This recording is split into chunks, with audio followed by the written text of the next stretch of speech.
Ce vendredi 13 octobre, une attaque au couteau a eu lieu vers 11 h dans le lycée Gambetta Carnot d'Arras. Un enseignant a été tué et 3 autres personnes blessées. Un attentat insoutenable pour Bruno Guillon ou encore Horatika, qui ont rendu hommage à l'enseignant qui a perdu la vie. Un drame horrible secoue la France. Ce matin, aux alentours de 11 h, une attaque terroriste s'est produite à la cité scolaire Gambetta Carnot d'Arras, située dans le Pas-de-Calais.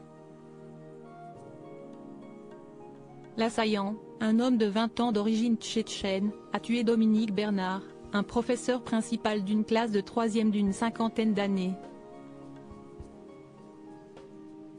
Comme le rapporte Le Figaro, la victime avait fait toute sa carrière dans le nord de la France.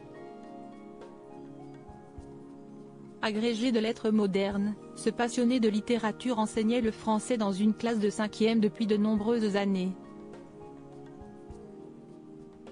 Père de 3 enfants, ce dernier partageait sa vie avec son épouse, mère de ses enfants, une professeure d'anglais dans un autre lycée du même département.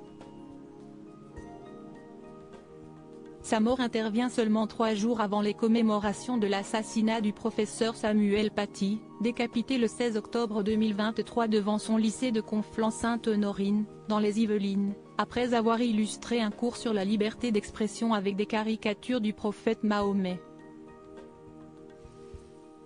Bruno Guillon, Horatika, Isabelle Farrugia, les stars lui rendent hommage depuis cette nouvelle qui secoue la France. Les hommages aux professeurs de français décédés se multiplient un peu partout sur le territoire. Ce vendredi soir, Yaël Braun-Pivet, présidente de l'Assemblée nationale et députée des Yvelines, a annoncé que l'Assemblée nationale s'est illuminée aux couleurs de la République, pour rendre hommage aux pères de famille décédés.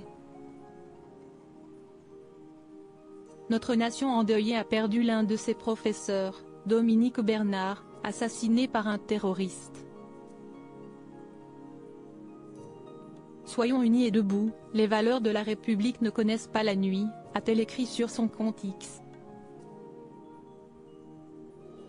Frappée par ce deuil, la comédienne Horatika a partagé une photo du professeur assassiné, accompagnée du message suivant: il s'appelait Dominique Bernard. Il était professeur agrégé de lettres modernes, cofondateur de l'Université populaire d'Arras. Il avait 57 ans, il aimait Julien Gracq, il avait l'envie d'instruire. Il avait 3 filles.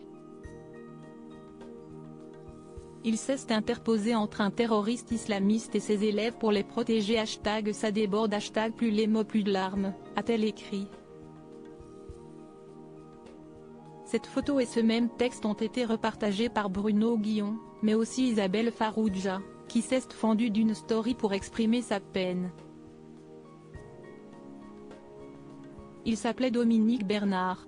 Il était professeur de français au lycée Gambetta Arras, a-t-elle écrit, en guise de dernier adieu.